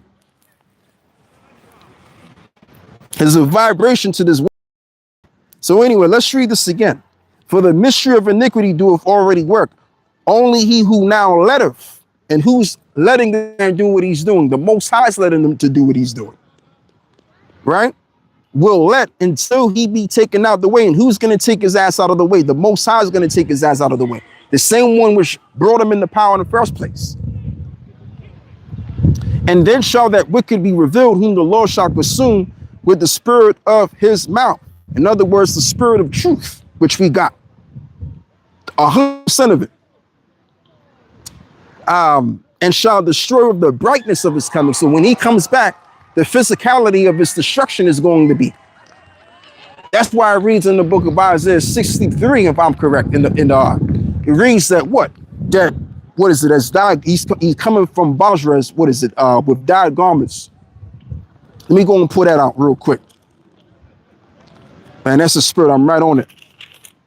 Isaiah 63. Who is this that cometh from Edom that is glorious in his apparel, traveling in the greatness of his strength? I that speak in righteousness, mighty to save. And wherefore art thou red in thine apparel and thy garments? Like him that treadeth in the wine fat, and I have trodden the winepress alone, and of the people there was none with me. For I will tread them in mine anger, and trample them in my fury, and their blood shall be sprinkled upon my garments, and I will stain all my raiment. Now, is this literal?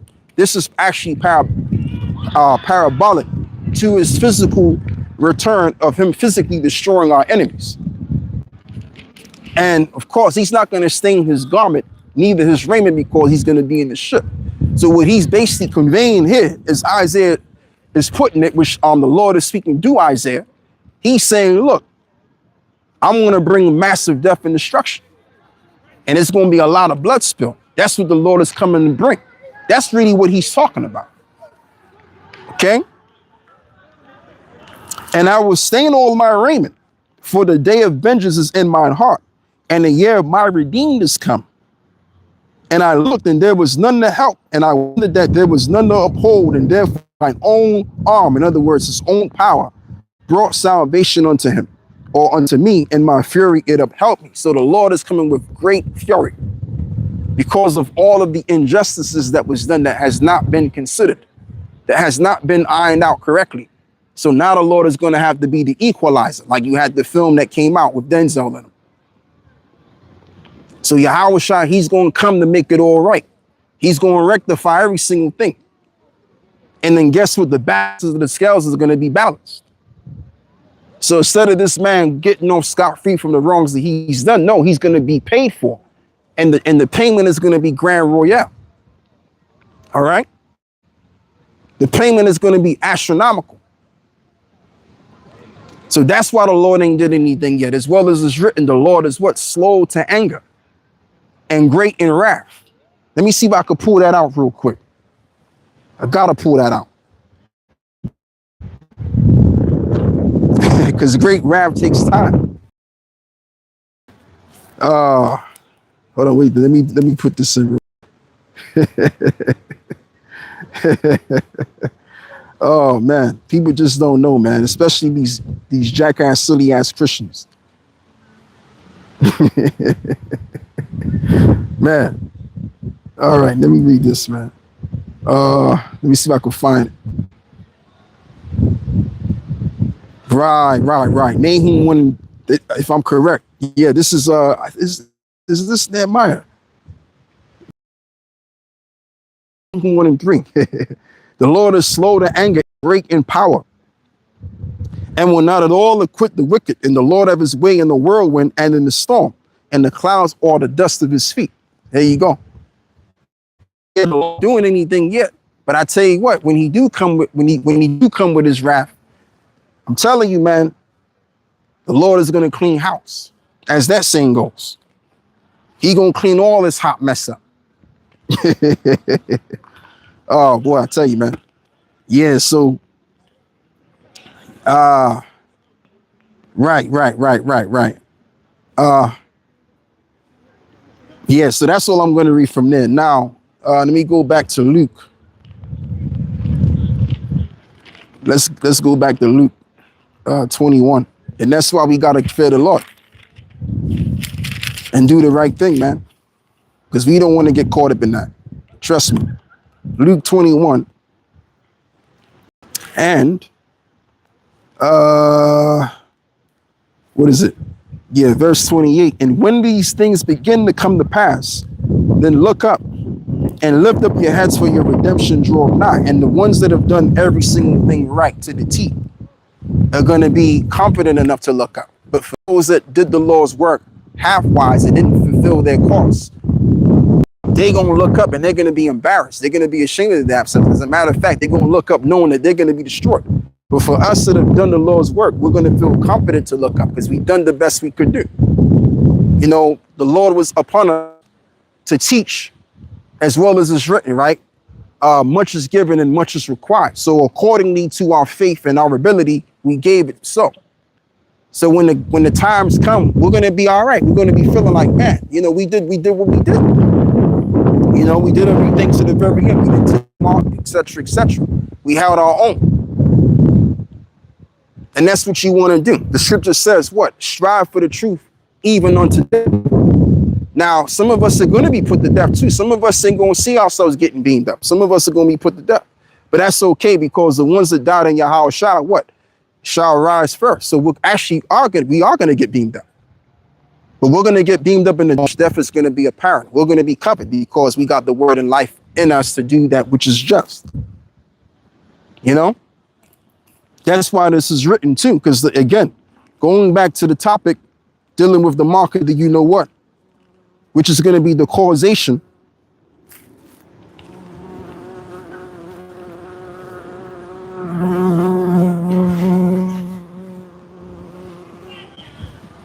which is going to be the causation. This is big old B, man. This around, as you can see on camera. It's been bothering me all day, and it's probably because I got this cologne on. So yeah, man, I need to kind of like be easy on that. Yeah, so anyway, let's go and read this again. Revelations 3 and yes, Revelations 3 and verse, I think it's 10. Yeah, 10. And as well as this reads, but because thou hast kept the word of my patience, I also will keep thee from the hour of temptation, which shall come upon all of the world to try them that dwell upon the earth. Behold, I come quickly. Hold that fast which thou hast, and that no man take thy crown. So we're going to have to hold on to this truth for the sake, not just for the crown, but for the sake of our lives, first and foremost, because we want to be delivered and saved out of here. That's why this reads over here. Let's read, what is it? Proverbs, the 4th chapter. Because the times are going to get thick out here. It's going to be, you know, a time of great fear and dread. But in that time of great fear and dread, we're going to what? Fear and dread the Lord. The Lord is our fear and dread. How about that? Now, Proverbs 4 and verse 20. My son, attend to my words and incline thine ears unto my sayings, and let them not depart from thine eyes, and keep them in the midst of thine heart, for they are life unto thee that find them, and health to all their flesh. Keep thy heart, check this out, keep thy heart with all diligence, for out of it are the issues of life. Exactly. So out of the words of the Lord are the issues of life. So if death is apparent and you're doing that which is correct, then there's no death and destruction.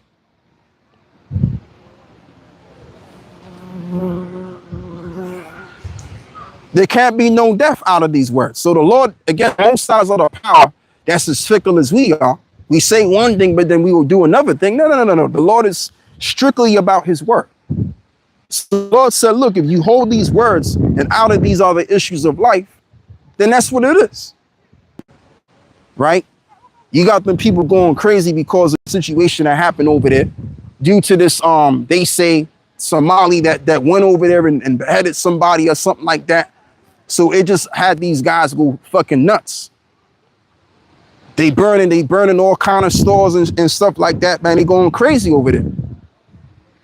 But guess what? That's going to be the settlement of a lot of people when you're going to have certain crises come to an head all around. And in that time, we're going to be good. We're going to be taken care of. You know? Yeah. Because as well as it's written, with all things, with the Most High, it is all possible.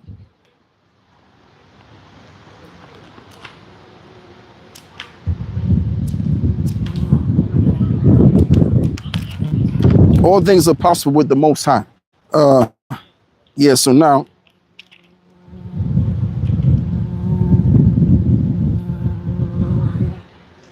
I'm kind of getting used to this beat now. All right, so now, okay, so now what we're gonna do is this.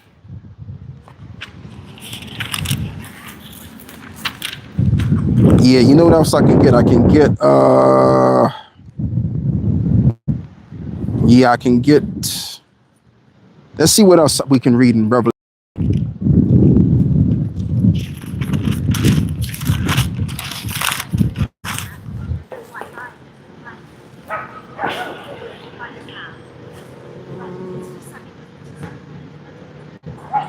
Oh yeah, I have to read this. Behold, I come quickly, that fast which thou hast, that no man take thy crown. Him that overcometh, and here's the point. Yeah, this is what I have to read. Him that overcometh will I make a pillar in the temple of my power, and he shall go no more out, and I will write upon him the name of my power and the name of the city of my power, which is New Jerusalem, which cometh down out of heaven from my power, and I will write upon him my new name. So the word new just means, in this case in the Greek, afresh, or the word kainos. So we're going to be refreshed and restored as the people of the Most High. Now, you read the book of Revelations, I think it's Revelations, I think it's 20. Is it 20? Revelations 20. Right, Revelations, I think it's 21, where it reads that, what is it, New Jerusalem, as John the Revelator saw, coming from out of heaven, right? Meaning that the elect that were beamed up, they're going to come out of that chariot, of course, in those new bodies, with them having the other new covenant. And that's going to be the city, the holy city, because before a city becomes what it becomes, it becomes a city because of the people. The people build the city. Let me even quote the scripture better yet. Israel is a people before it's a place. All right. So when we overcome with the word, whether it be that we have to die, some of us, and or whether we get beamed up, we're going to be what? Considered the New Jerusalem. We're going to have our new bodies. We're going to have a new mind. We're going to have, and all things around us is going to be new. That's why Yahweh even declared that he's going to be the one to make all things new. Even the earth is going to be renewed. Everything about us. All right. So we're going to be considered what? The New Jerusalem. So the Lord is going to what? Afresh everything. We're going to start fresh we're going to start fresh with a clean slate. All right. That's what he has in plan. Now you have these new world order cats out here that have in mind that they're going to set up their form of one world system. And so that therefore they can enjoy the fruits of their labor.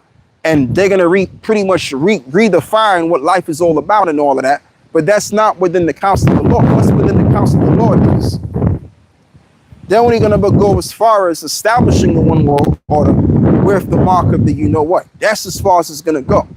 But they're not going to go as far as beyond the skies. In the book of Job, the 14th chapter, that very well tells you that what? The Lord of what? Set a bound for him.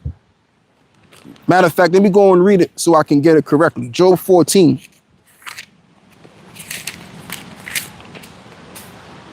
Job 14 and verse 5. Seeing his days are determined and the number of his months are with thee, and thou hast appointed his bounds that he cannot pass. So there's a bound of time that he has, and there's a bound of power that he can get into. You know what I'm saying? This is the reality. This is the truth. So there's no such thing as going beyond, and we're going to cover the cosmos with AI, and we're going to be the new gods on the planet Earth. That's not going to happen. What's going to happen is that we are going to be the new gods in a sense of kainos, because in the ancient world, since the time of Genesis, you had what was called the sons of God. Adamites were made out of three brackets of men. You had the sons of the right, the sons of the left-hand side, the sons of the wicked, and the sons of men. But then the sons of God were on a God-like status. That's why these men, it was named such a, the only guy which comes to my mind was Methuselah, which almost lived to a full day in the time of the Lord. I think he ended his life around 960 something years. So we're going to go back to that and better, because there ain't going to be no limit to our life. As it is written in the book of Isaiah, it says that what the days of my people shall be as the days of a tree. Now, what tree was Isaiah talking about? He was more likely talking about an olive tree, because there's an olive tree that they came out with, and they've estimated how long that tree has been around. And it's been estimated that a particular olive tree, and what I'll do is I'll go into it after I get done talking about it. I think it's like maybe 3,000 years old. So what I'm going to do is I'm going to go into it and show what I'm talking about.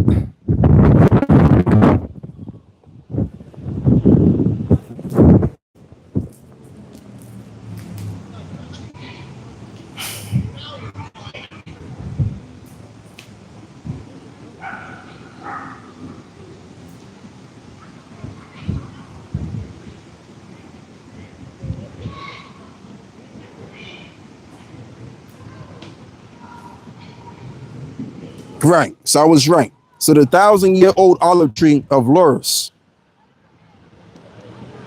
3,000 to 4,000, located in a small town of Lourdes in Sardinia. This century-old tree is considered one of the oldest specimens of wild olives on the island. There you go. All right. So they found a particular olive tree that's over 1,000 years old, and there's other trees too that live that long. So that's going to be how we're going to be made to be. We're going to be made to be immortal beings.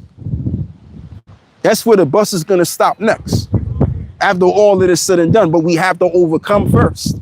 We have to overcome all of this, which is what we're dealing with right now, as well as the Apostle Paul said, that is the parting who is going to come so that he what? Finish this course. So let's go back to Revelations. And we are going to read this. In him that overcometh will I make a pillar of the temple of my power, and he shall go no more out. And I will write it upon him of the name of my power, and the name of the city of my power, which is New Jerusalem, which cometh down out of heaven from my power. And I will write upon him my new name. And he that have an ear, let him hear what the Spirit saith unto the churches. So there you go. Now, what I want to do is I want to read something in Isaiah.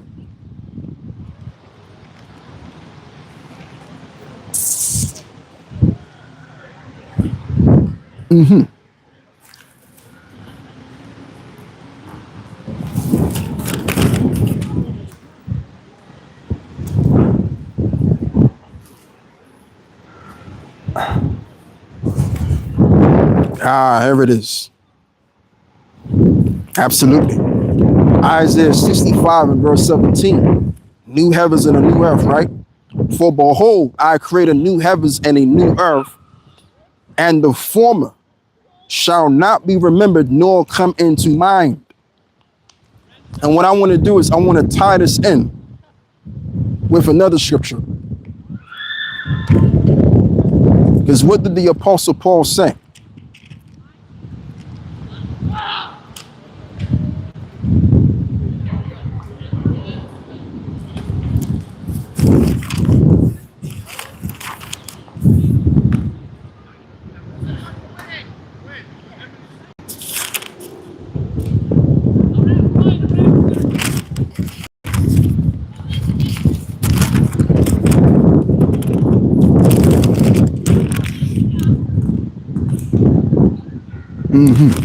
Yes, it's second. It's in second.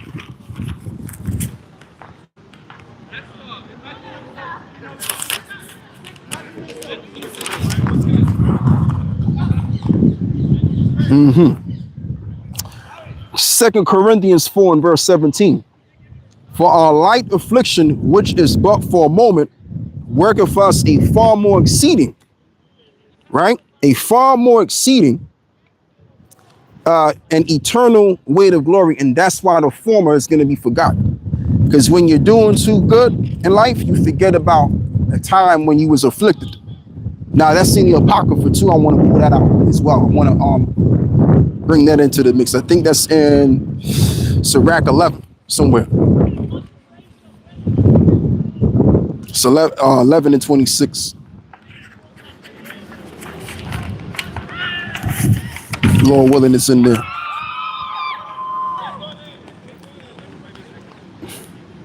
Right.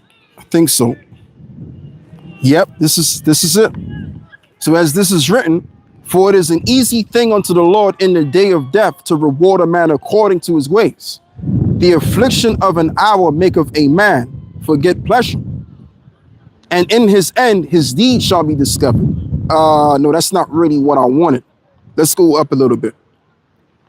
Let's read verse 22. It says, the blessing of the Lord is in the reward of the most of the godly, and suddenly he maketh his blessing to flourish.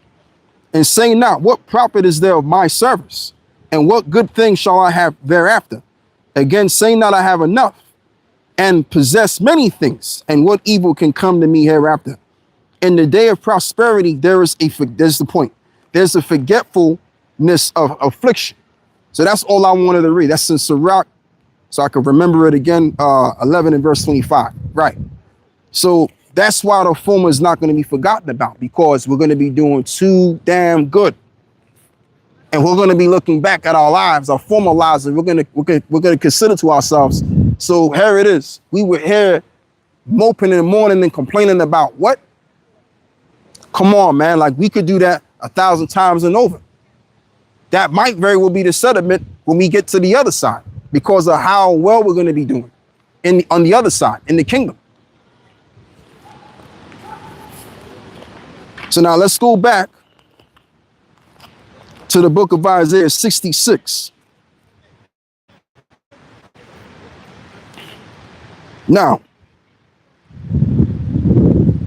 yeah, where was we at? Okay, cool.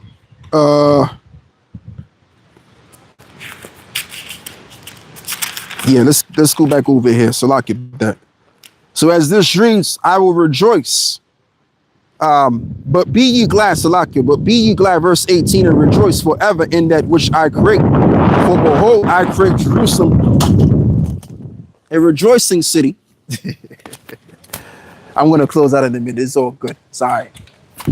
It's all right. It's all good. It's all good.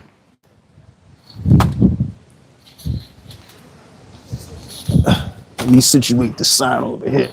All right. Yeah, so let's continue on.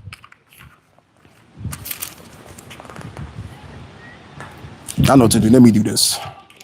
Let's hold this sign.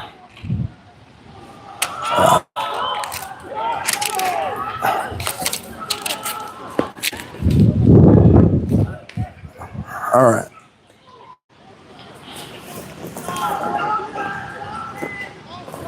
Okay, so as this reads, but be ye glad and rejoice forever in that which I create.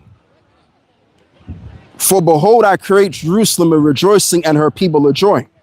And I will rejoice in Jerusalem and joy in my people. And the voice of weeping shall be no more heard in her, nor the voice of crying. And there shall be no more thence an infant old, but the sinner being 100 years old shall be accursed. And who is the sinner? The other nations are going to be considered that. All right. And the reason why they're going to be sinners is because we're going to have to do the sacrifices unto them, because they're going to be made in like manner as they've always been, in formation to sin. Okay, so we're not going to be sinners. That's why you're not going to have the officiation of the sacrifices that the priests would do back in the ancient world with the Israelites. We're never going to be sinners again, because we're going to be under a new covenant. So now biologically, spiritually, we're going to be also connected with our maker. So we're never going to be off. We're going to be perfect. And that's the way it should have had been.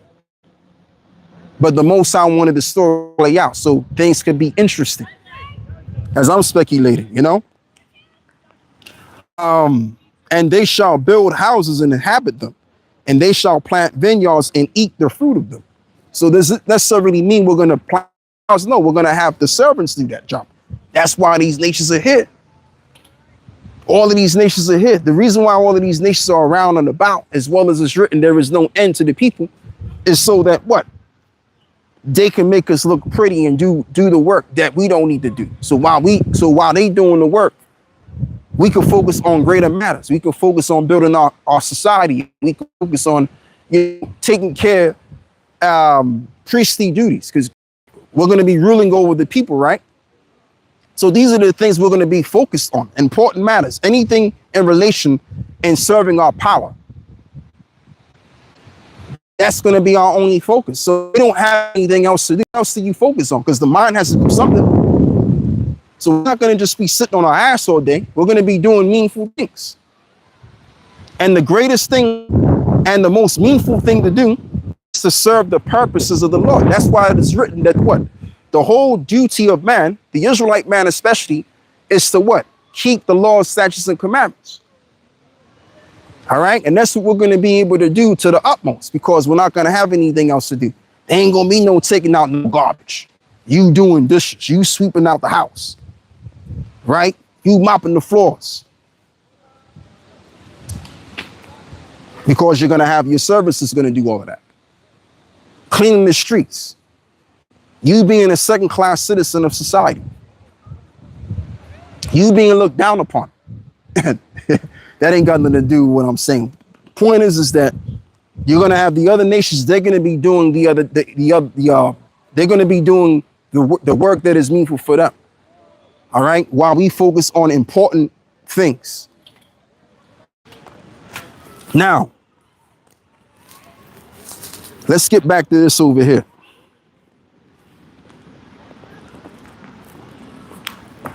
Let's read this again, because there's another point I want to make too. And they shall build houses, inhabit them, and they shall plant vineyards and eat the fruit of them. So if you want to build you a house that cuts as far as eyes can see, you're going to have a massive amount of land. We all are.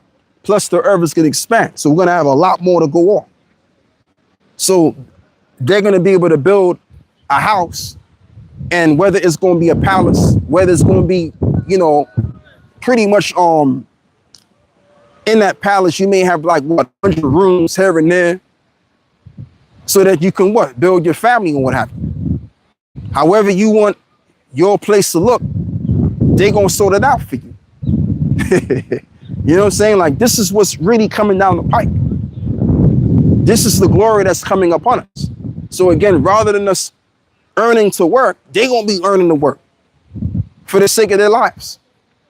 And all we just gonna be doing is chilling, focusing on serious matters, meaningful matters. All right, that's the whole purpose of having servants, so that they can do work, and you ain't gotta do shit. Now, as this reads, and they shall not build, and another inhabit, shall they not plant, and another eat?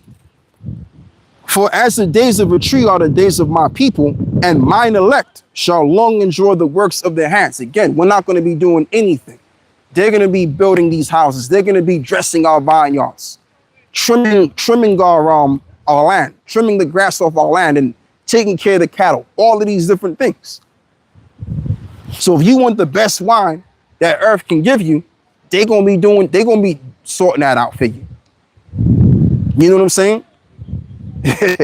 So, hey, this is the reality, man. This is what's coming down the pipe. But before we go do this, man, we got to know and understand, as well as we ought to know, is that we have to overcome. Let's pull that out in the book of, what is it? Revelations, right? Revelations, chapter 2. And I believe it is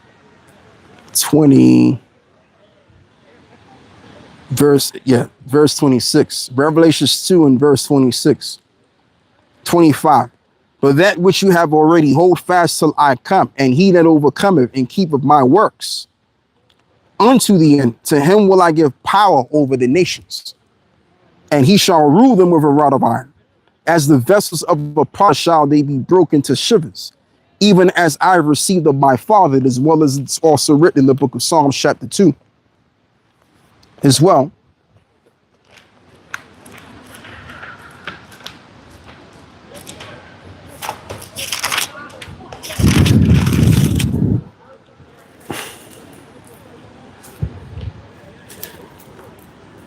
In verse 8, ask of me, and I shall give thee the heathen for thine inheritance, and the uttermost parts of the earth for thy possession. So we're not going to just rule people. We're going to rule the earth. The whole entire earth is going to be for us to possess. As well as Ezra's even put it, that if the earth is ours, why do we not have a possession? Because we've sinned against our power. So that's a part of us bearing the indignation of the Lord, is that we don't have no possession. We are at the bottom of the economic ladder on the Esau's economy. That's temporarily right now, but permanently, which will be when Yahushua comes back, we're going to be permanently in our heavenly estate, ruling all things, which dates all the way back to the book of Genesis, the first chapter, where it reads that towards the sons of God, that they will rule over all his creation. All right. So that's the thing. The Most High is the power of his word.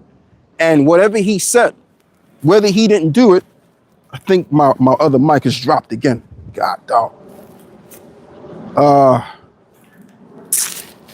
okay, cool. I thought it dropped.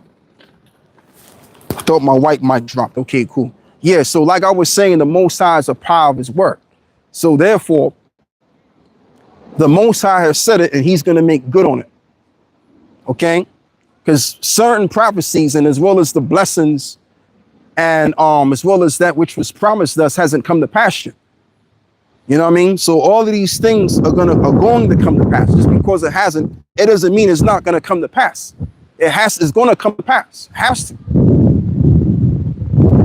All right. So yeah, I think that's all I had to say for this, man. Lord willing, this was edifying. Lord willing, next week would be bit more better for me because I plan to get here earlier, man. To be honest with you, it's been quite difficult for me to do so, but Lord willing, I'll get there in due time. It's all in due time. Everything happens in time. You know, we got to be patient. That's just something that I have to, get more into. It's the spirit of being more patient. I'm getting better, but it's just the truth. Like everything happens in time, man. Yes, Dad, I want to give all of the praises and the glory to the Most High and His Son, Yahweh, Bahashem, Yahweh Shai, Bahashem, Rekah Kwadash, and double honors to the elder apostles of the Great No Stone, and to include the elder bishops on down, and Yahweh Bahashem, Yahweh Shai, Rekah to the overall elect whom this gospel is for. And I say, Shalom.